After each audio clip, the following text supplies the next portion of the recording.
세바씨 아직도 구독 안 하고 계세요? 지금 당장 구독해 주세요.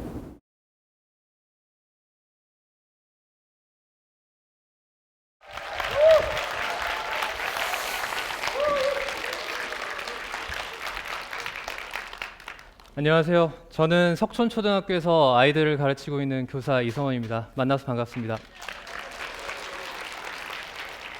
저는 스웨덴에 살면서 수영장에 다녔어요. 제가 물은 별로 안 좋아하는데 아내가 운동 하나는 꼭 해야 된다고 하길래 아주 즐거운 마음으로 등록을 했습니다.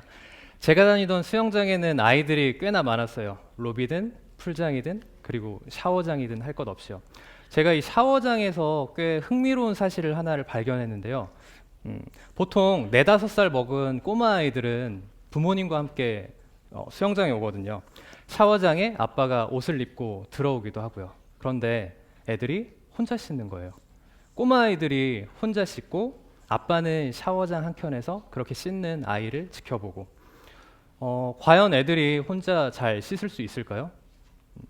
비눗기는 잘 닦아내는지 후딱 씻고 가는 아이들도 있었고요. 가슴이랑 배에만 비누칠을 열심히 하고 가는 그런 아이들도 있었습니다.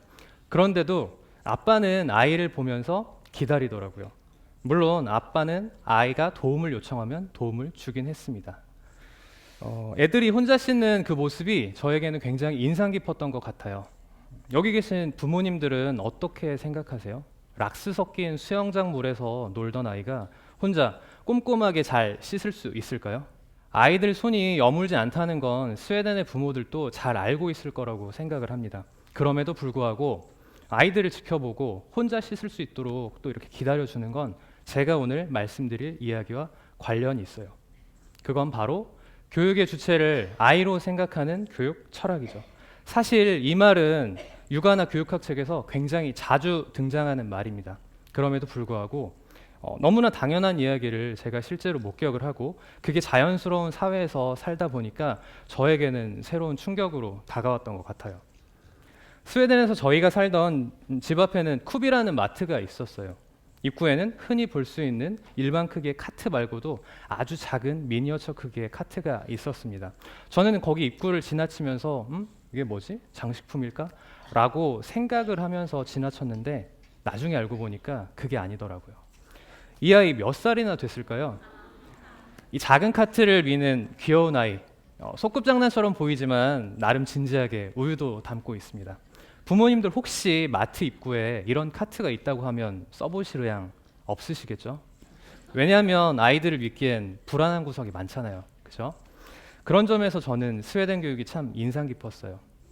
아이들이 스스로 할 수 있는 거리들을 이렇게 마련해 주는 모습이요. 제가 여기서 보여드린 장난감 같은 이 카트는 하나의 예시에 불과하지만 스웨덴 사회 곳곳에서는 아이에게 직접 해볼 수 있는 그런 환경을 마련해 주면서 독립성을 가르치고 있었어요. 아이들은 작은 것부터 하나씩 직접 해나가면서 성취의 경험을 쌓아가겠죠. 부모와 교사는 그런 순간순간에 참고 기다리고 또 인내합니다. 이 기다림이라는 게 독립성 교육에서 굉장히 중요한 요소라고 생각해요.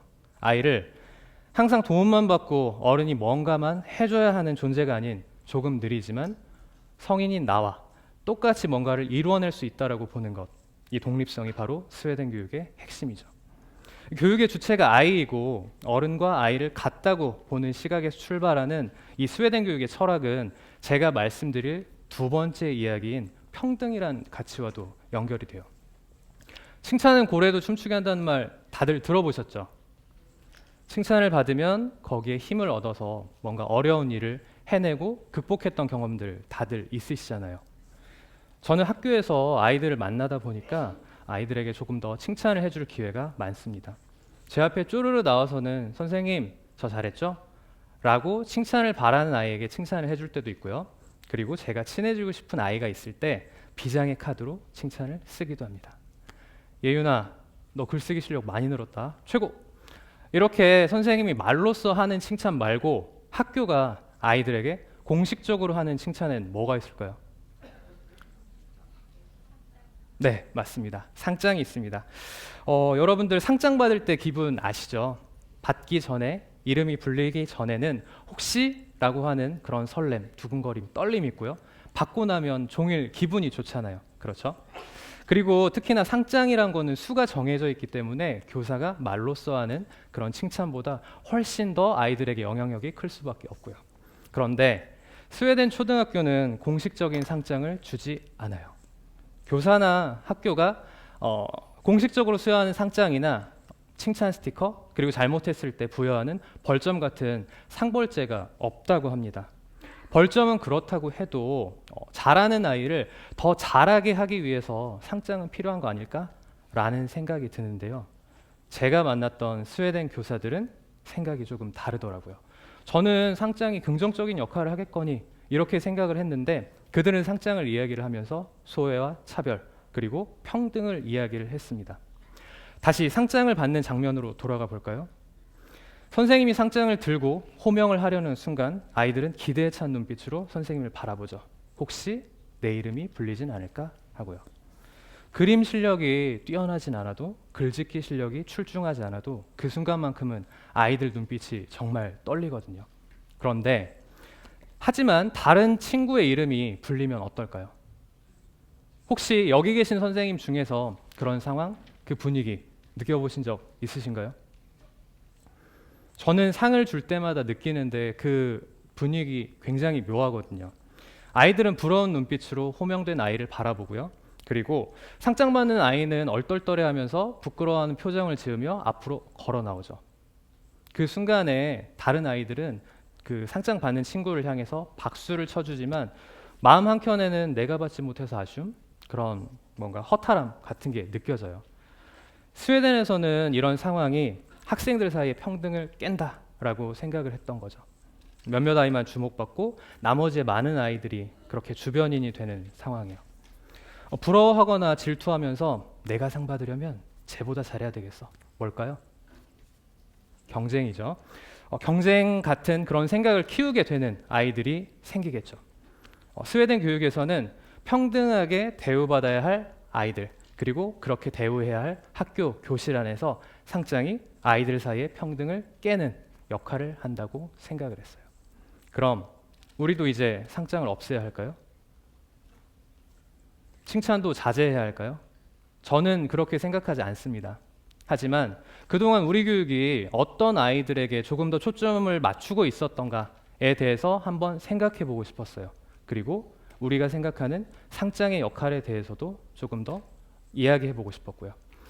평등 얘기를 조금 더 해보겠습니다. 스웨덴 사람들은 서로 이름을 잘 불러요. 사적인 관계일 때뿐만 아니라 뭐 병원이랄지 관공서, 학교 같은 그런 공적인 자리에서도 직함은 빼고 이름으로만 부르더라고요. 우리와는 정반대의 문화죠. 근데 저한테는 처음에 이게 되게 어색했어요. 제가 스웨덴에 있을 때 스웨덴어를 배웠는데 학교에서 선생님을 부를 때 레라레, 이게 선생님이란 스웨덴 단어거든요. 그렇게 선생님을 불렀더니 어느 날 선생님이 웃으면서 저한테 다가오면서 이렇게 얘기를 하는 거예요. 자기 이름을 불러달라고요. 직함은 빼고요. 그래서 저는 이걸 고치기는 했는데 시간이 굉장히 걸렸던 것 같습니다. 제가 스웨덴 학교를 여러 군데 다녔는데요. 이 스웨덴 학교에서도 서로 이름 부르는 게 자연스럽더라고요.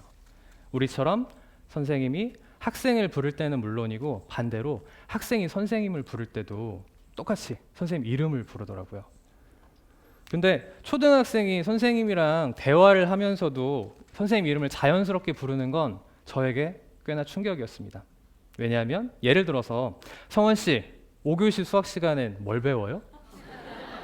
저는 이런 말 학생에게 들어본 적도 없고요. 상상해 본 적도 없거든요. 사실 스웨덴 학교도 먼 옛날부터 서로 이름을 불렀던 건 아니에요. 1967년에 브롤 렉세드라는 교수가 스웨덴 국립보건복지위원회 총재직을 맡으면서 직원들을 대상으로 연설을 했대요. 그 연설 자리에서 직원들을 당신이라고 부르고 자기 또한 직함을 빼고 당신이라고 불러달라고 얘기를 했다고 하네요. 그 소식을 들은 스웨덴의 총리였던 올로프 팔메는 이 운동을 지지를 했고요.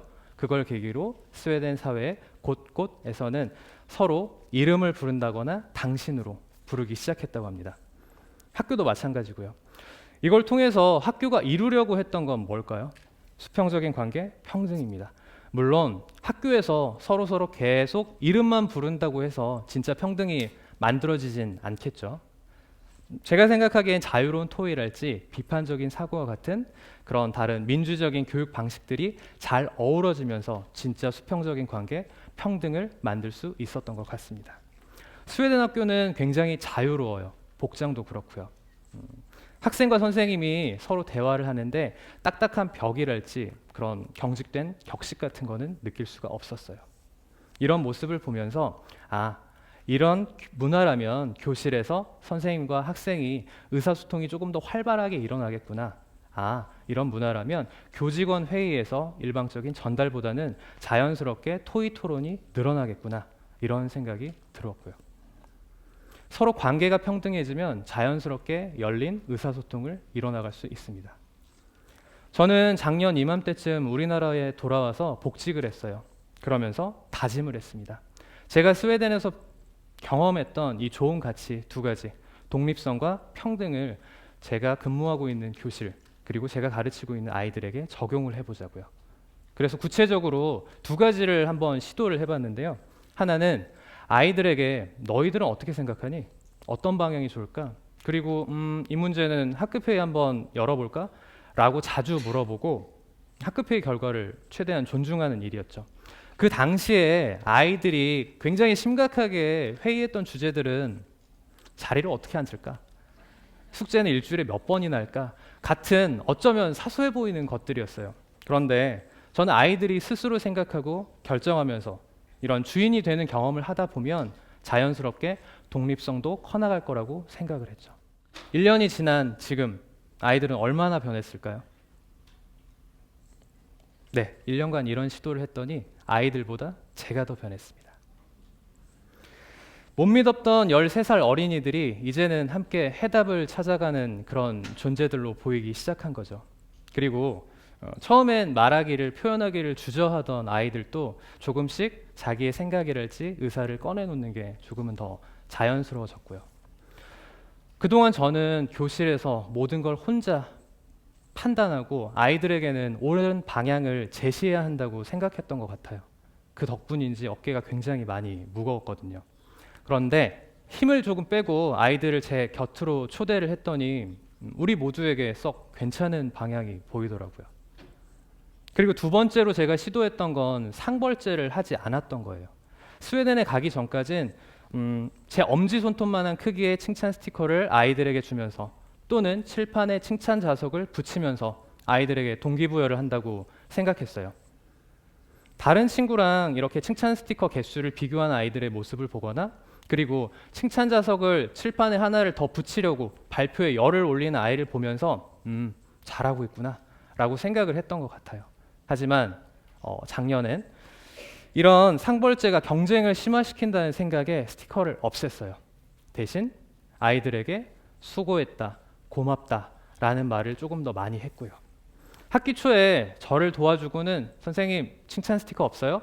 라고 손을 내밀던 아이들도 이제는 수고했어 라는 저의 그 말에 그냥 씩 웃고 말아요. 저와 1년을 보낸 6학년 어린이 이 학생들은 경쟁 없는 교실에서 어쩌면 긴장감 없이 학교를 다녔을지 모르겠지만 평화롭게 친구들과 잘 어울리고 그리고 작별을 아쉬워하면서 어제 무사히 졸업했습니다. 네. 교육의 주체, 삶의 주인은 아이입니다. 어른과 부모님과 선생님은 아이들이 그렇게 자랄 수 있도록 도와줘야 하고요. 아이들이 서툰 손으로 힘겹게 양말을 신으려고 할 때 얼른 가서 도와주려고 하기보단 응원을 해주세요. 그리고 교실에선 1등을 한 한 명의 아이보다 협력으로 뭔가를 이뤄낸 그 많은 아이들에게 더 큰 박수를 쳐주세요. 우리들이 달라지면 아이들도 변합니다. 감사드립니다.